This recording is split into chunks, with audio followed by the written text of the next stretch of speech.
Y quiero decirle que es un privilegio para nosotros recibir a Eduardo Justi, Luis Eduardo Justi, exdirector de PDVSA. Y bueno, pues esta mañana amanecer con nosotros. Muchas gracias por venir. Placer, es un gusto tenerlo con nosotros. Placer. Bueno, pues déjeme empezar la conversación con el titular hoy de Le Monde. Dice, el fin del petróleo no es para mañana, pero hay que empezarse a preparar, ¿no? El escenario lo tenemos relativamente cercano. No, no creo. Creo que falta mucho, sí, falta mucho. ¿Habría que pensar en cuántos años? ¿Décadas? El 82% de la energía primaria del mundo procede de los fósiles y el 34% de ese 82% es petróleo. Y el sector de transporte, todavía la sustitución es muy difícil. Se habla de los carros eléctricos y entonces dicen, bueno, que hay un gran éxito, pero nada más que hay 4 millones de carros eléctricos en el mundo. ¿Y cuántos hay de los otros? Estamos ante una larga transición. Una larga transición, sí. Alejandra. Bueno, yo quiero irme directo al tema de Venezuela, que es alarmante, también portada del País, en un periódico internacional, 1.800.000% de inflación va a tener el país sudamericano. ¿Qué se espera de Venezuela? Vemos muchos actores y vemos una cumbre de las Américas que fue un tanto escueta en relación al tema de ese país. Es una situación francamente difícil. Hay demasiadas piezas en juego. Han creado una asamblea constituyente que fue creada de la nada y en definitiva no hay una resolución del asunto. Se requiere mucho apoyo internacional. Pero en estos tiempos, a diferencia de lo que fueron los tiempos de la Guerra Fría, pues las intervenciones no tienen lugar, de tal manera que hay que seguir batallando con un caso muy difícil. 1.800.000% de inflación, es que el dinero no sirve.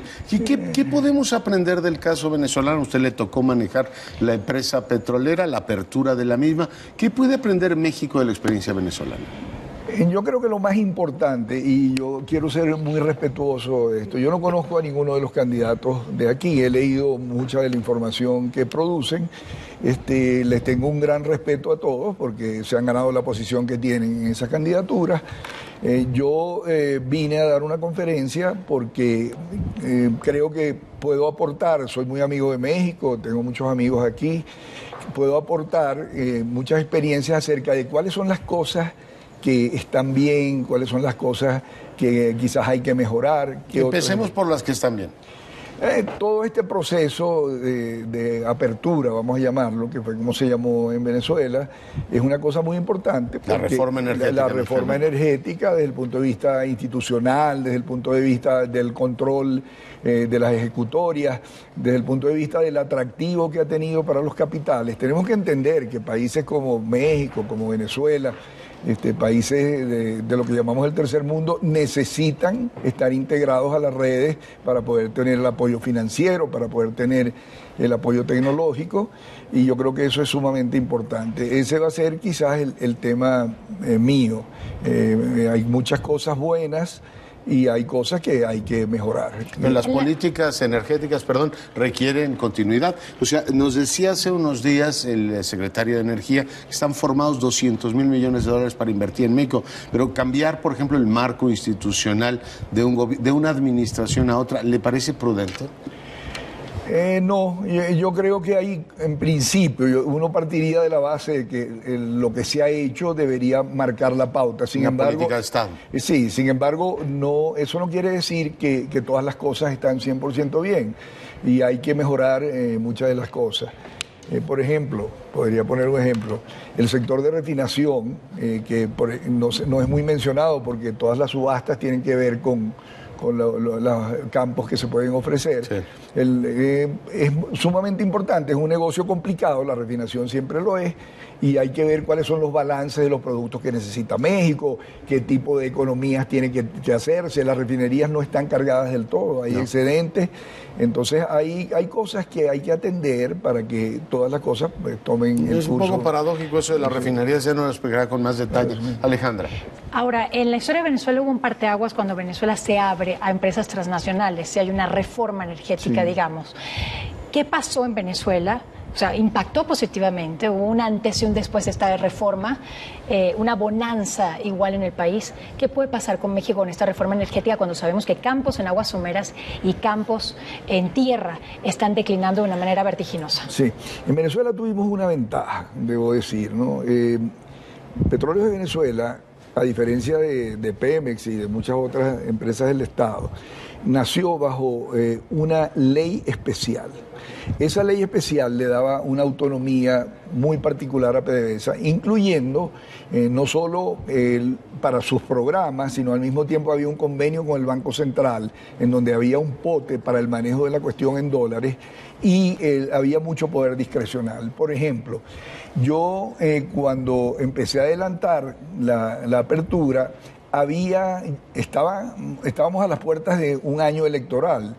Una de las cosas que yo hice, y no requería autorización de nadie para eso, fue reunirme con todos y cada uno de los candidatos para hablar y hablar con ellos el mismo lenguaje en todos los casos.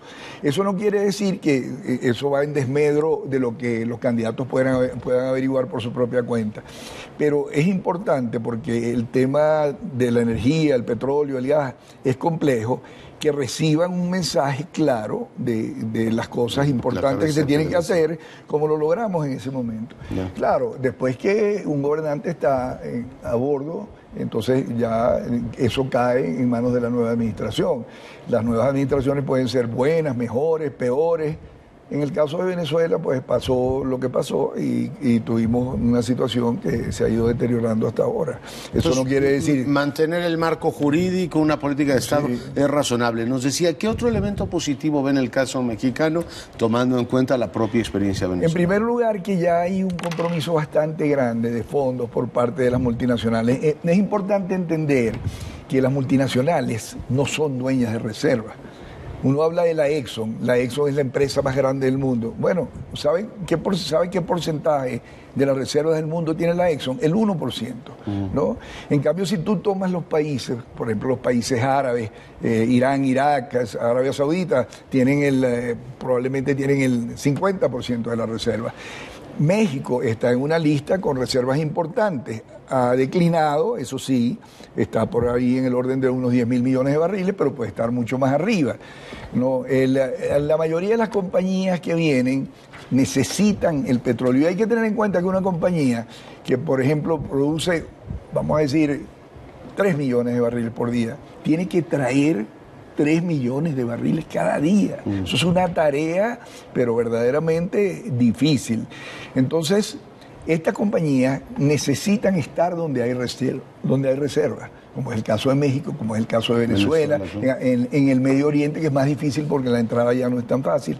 Entonces, de eso se trata. Hay que entender esa dinámica global, porque los que están buscando dónde hay reservas y los que están buscando cómo tener la capacidad financiera y el apoyo técnico para desarrollar la reserva. Alejandro. La situación de Venezuela, y quiero volver al tema de Venezuela porque es importante para Latinoamérica en la coyuntura actual, donde hay varias elecciones en nuestra región. Hay varios actores. Está Rusia, está China, y hay un factor fundamental. Seguimos siendo el país con mayores reservas en el mundo. Sin embargo, no podemos ser tan prósperos como podría ser. O sea, no es una relación, no hay una correlación entre ambos factores, ¿no? Digamos. Sí, no la hay. ¿Qué puede ocurrir si hay una salida viable? Y por otro lado, ¿hasta dónde, cuando uno daña un pozo, cuando uno daña un yacimiento y pues no hay manera de recuperarlo, ya se dañó? ¿Cuál es la situación de Venezuela o hasta dónde tiene información sobre la situación de los pozos y yacimientos en Venezuela, sí, sobre la industria petrolera de Venezuela? Se ha desatendido mucho, ¿no? Todo lo que tiene que ver con la producción petrolera en Venezuela. Podría poner muchos ejemplos que agotarían tiempo sin que llegáramos a nada en particular. No necesariamente el hecho de que un pozo se dañe. Un pozo es un pozo, un yacimiento. Es importante el yacimiento para poder administrarlo y todo lo demás. En Venezuela ha habido una gran desatención de los yacimientos y los campos. Y eso ha hecho que la producción venezolana caiga. Cuando yo salí de allí, la producción era de 3.500.000 barriles por día, la producción hoy en día es de 1.500.000. Entonces, hay mucho que rescatar. Sin embargo, yo diría que ante un cambio, si se abren los espacios apropiados, Venezuela se puede recuperar muy fácil. Porque, bueno, muy fácil no, perdón, estoy exagerando. Se puede recuperar con un buen programa porque en realidad tiene la reserva y al mismo tiempo hay la capacidad financiera. Por ejemplo, yo te puedo decir, la de Chevron está en Venezuela, a pesar de que no está trabajando mucho, porque están esperando la posibilidad de que un cambio les permita abrir nuevos espacios y otras compañías más.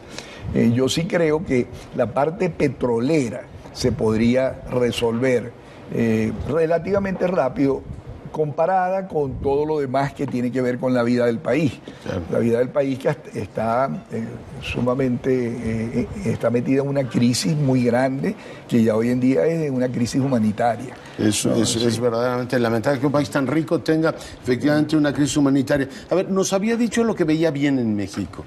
¿Qué errores no nos podríamos permitir, doctor? El manejo de la política energética. Sí, los errores que no nos podemos permitir. ¿Qué podemos aprender de PDVSA? ¿Qué podemos aprender de PDVSA? ¿Qué podemos? Aquí se citó mucho el caso de Petrobras para la apertura. Por supuesto nos inspiramos en los noruegos. No sé si llegamos a esos niveles, pero ¿qué errores no nos podríamos permitir? Sí, lo de los noruegos es una cosa muy especial porque tienen un fondo ya de $1 millón de millones de dólares, ¿no? Que han acumulado con un fondo de estabilización, que en Venezuela lo tuvimos durante un tiempo. Y aquí lo tenemos, pero no ha despegado. Porque sí, nos porque cuando llega el dinero petróleo y se necesita para otras cosas, el fondo queda de lado. Eso... Aquí siempre hay urgencias, pero ¿qué errores no nos podemos permitir? Sí, el error que no se puede cometer es desatender todo lo que tiene que ver con la producción. Y para esto se necesita, en realidad, el apoyo de las compañías que ya se han comprometido aquí, con recursos, con tecnología, que han armado base aquí en México, para poder ayudar, por supuesto, ellos también se van a beneficiar, pero para poder ayudar en que esto salga adelante. Yo creo que eso es lo más importante. Y después, como se ha hablado mucho de la plantilla de refinación, que es lo que habrá que hacer en refinación, esos son los dos, como decirte, los dos grandes polos. Es difícil para la opinión pública ubicarse en eso, porque hay gente que dice, bueno, si producimos petróleo y podemos construir refinerías, ¿por qué no lo hacemos? México importa prácticamente la mitad de la gasolina que consume. ¿Es buena idea construir refinerías a estas alturas? Tú sabes, eso nunca es blanco y negro. Yo te voy a poner un ejemplo. En este momento, Arabia Saudita ha anunciado apenas hace unos días que va a dedicar $44 mil millones para construir una refinería en la India. Tienen una producción de más de 100.000 barriles por día. Tienen el petróleo, entonces tú te preguntas, pero bueno, y si tienen el petróleo, ¿por qué no construyen las refinerías aquí? Porque la refinación tiene que ser también en sí misma un negocio. Y como hay una lucha contra los márgenes mucho más pequeños que deja el petróleo, porque el petróleo tiene un gran negocio es la extracción, ¿no? Claro, porque ese petróleo ahí abajo es la materia prima que nadie la fabricó. No, cualquier empresa tiene que fabricar su materia prima o comprarla. No, esto no, porque esto está ahí, lo que hay que hacer es extraerlo eficientemente. Entonces, yo creo que es importante mantener el impulso para que la producción aumente y al mismo tiempo para que aumente la reserva. Porque México hace 20 años tenía casi 30 mil millones de barriles de reserva, hoy en día tiene 10 mil millones. Y va a seguir declinando todavía por un tiempo, pero es cuestión de rescatar, de tener eso y llevarlo hacia arriba. Pues doctor, no sabe cuánto apreciamos su tiempo que ha venido esta mañana al estudio. No, muchísimo gusto, muchas gracias.